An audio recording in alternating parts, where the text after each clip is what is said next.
The book is on the voice of Anapa, a symbolic of Ekpe society in eastern Nigeria. Anabakwa, as it is known, Abakwa, as it is known in Cuba. Miller's book brings out the virtues of Ekpe tradition and sets to dispel the wrong impressions and prejudices with a view to return Ekpe to its proper place in the cultural map as an ancient institution of power, justice, and economic advancement. Ekpe is reinstated as the pride of almost all communities of southeastern region of Nigeria, and evidence of a vibrant civilization that existed and that was sustained the social, economic, political systems of the communities of the Paris regions before the incursion and dismantlement of our values and culture by the European intruders. Miller understands and acknowledges this fact and attempts to eliminate aspersions to which society is wrongly subjected to: labeling, blackmailing, assignment of spurious supernatural powers of destruction to Ekpe, of which most Christians are beginning to get scared and are abandoning the whole culture. He is curious in living the experience of Ekpe among the various communities themselves, so as to understand their deep inner meanings, because without that, there will be the same causery and statements made by Europeans about Africans, which Professor Oyo had already spoken about. Miller debunks and repudiates all these assertions and malicious and untrue, on the grounds that make trade grounds. A large number of adherents all over the world are also part of it.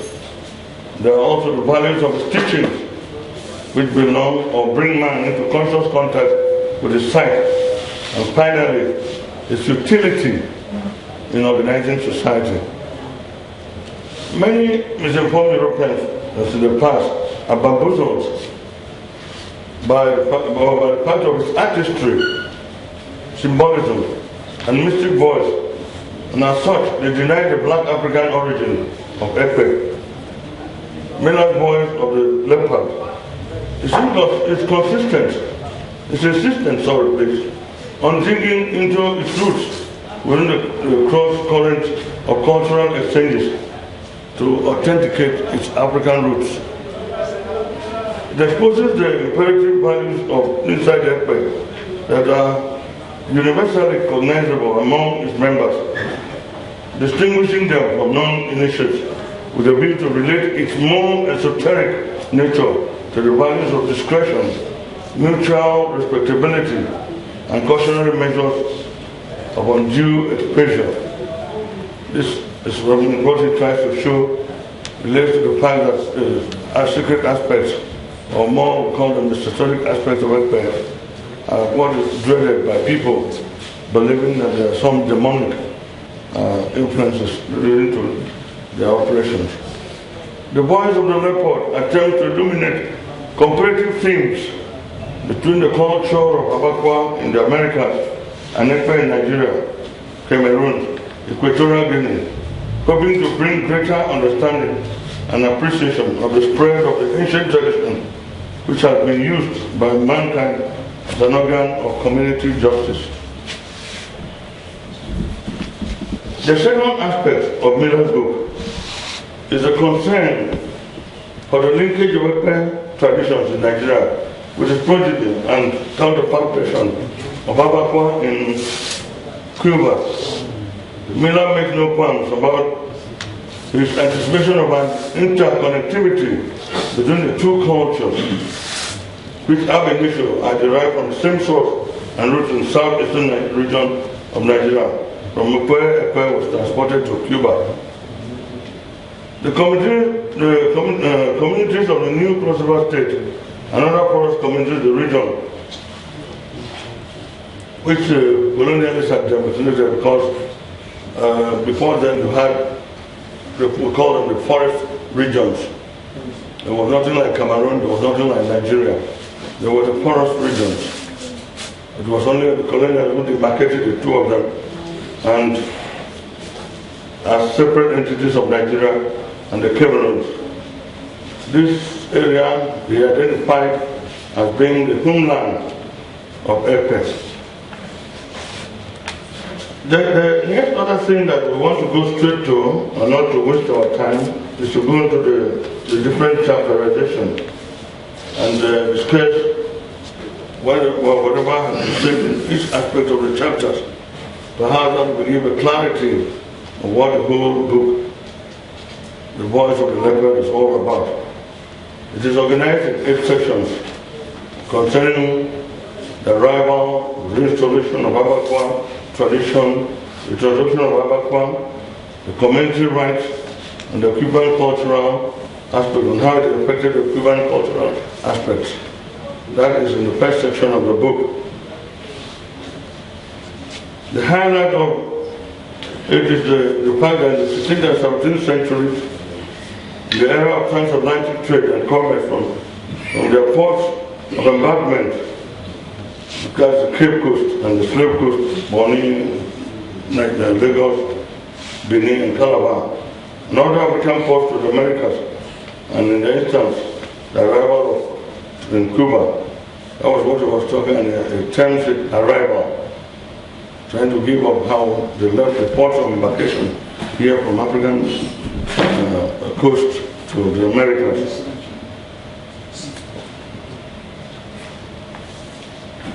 The cross-river people exported to the Caribbean region became known as Calabari, and later on in Cuba, Cara Pali, depending on the A and R,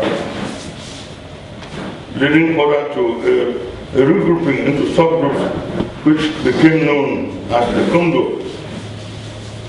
Africans in different locations striving to consolidate their community identities and solidarities clung to their own culture to fortify their ties of unity and self-assertiveness. But that was what was saying, how they write and how they try to bring themselves together and ensure that the people from different areas or different regions were now together acting as kinsmen, as kings to themselves, so that they can have some assertiveness. Epe in the diaspora was a strong factor that encouraged ethnic mobilizations among the peoples of the Cross River region in Cuba in the struggle against alienation and suppression by the colonialists. So in chapter 1 provides narratives about that arrival of the Calabari Epe members and the many stages in their process of treating Epe in Cuba with 3 major lineages, the Epi, the Efo, and the Uru. It was one of the smallest groupings that were formed in Cuba. But if we get into the details of the book, perhaps we'll be more informed about what has been said about these different groups. But for us, what is significant is the overriding influence of Abakwa culture, where the enslaved people built the city and renamed it Havana, and in their own terms. That was very important. Is that the creation of process of regrouping. Also, another significant thing is the recreation process of regrouping and adaptation in the Caribbean. Cross River people who look clearly defined procedures based upon whom land consents in their founding and formation of lodges. They find at the end of it, they did not go doing anything different from what they had come from derived from the homeland. That is very significant and is well brought out in that chapter to show that there was some transfer of cultural attributes right from Africa direct to Europe, to the Caribbean. We had again in chapter 2 it describes how the various groups of the pre-urban blacks and the fugitives from slavery in Havana impacted the emergence of Abacoa in the 1830s as a banner of anti-colonial movement. In spite of the myriad obstacles, Abacoa groups continue to function as anti-slavery cells that help to maintain a sense of morality and history among the communities. That was very important in that chapter. You read it, that's what you want to know. That there was this Abacoa influence which had helped to function and maintain a sense of morality among the people. So there was a mobilizing force within that kind. Abacoa, you must know the version of Epe. For you, one call Abacoa means Epe, but Abacoa is a derivative of Abapa in the whole within Abapa Buto, both in the Calabar, within the Calabar region. So they use that and to name that Abacoa. So, but whatever it is, what is important in demonstrating that chapter is that the Abacoa influence was enormous and that it was used to mobilize, organize, and morality among community members. We now have the chapter 3, which describes the Abacoa expansion, not just expanded from 1930 to 1960 in the cosmopolitan urban environment, using the concept, using a planting and that of activation of the brotherhood. For them, it was a brotherhood. This the voice of the leopard brings out this very clearly. There's that consolidation of people from the same region. The chapter lists the major lodges founded and identify their lineage with presidents in the Cross River region of Nigeria. Some of them were having this club and then drawing memories from the Cross River region. That's what you find in Abacoa or in areas, various lodges named after various locations in the Cross River state because of this reverence to the home culture. And so the Cuban lodges continue to exist to the present day, and they continue to function as schools for the construction of Cross River philosophy. It's not just that it's gone, it's still there even today. That influence is still very well held. Then we find in chapter 4, we describe the process by which the Creoles, some of you know about the Creoles, Sierra Leone, and maybe Creole became a conglomerate word for black people. Creoles and Cuban-born initiates were assimilated into the Cross River tradition through Abacoa practice, and thereafter traces of lineage of an Abacoa title holder named and repeated Petit, whose pedigree still sustains till today in Cuba. But that shows that what was happening, there's a pedigree still maintained even up till today. You can go back and see that the roots are really in Africa. Abacoa was indeed reckoned as the first integrated institution existing before the War of Independence and the declaration of an independent integrated Cuba,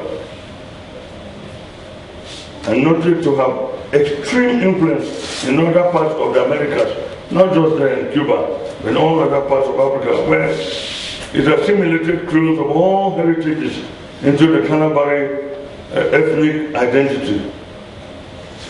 This is where this chapter is all about, trying to demonstrate the spread of the influence of the Abacoa to other Latin American or Caribbean, the Caribbeans.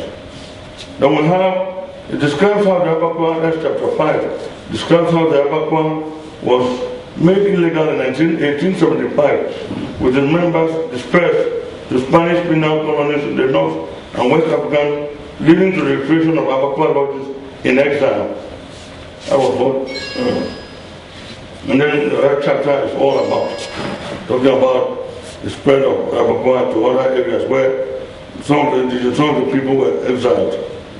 Then we have chapter 6.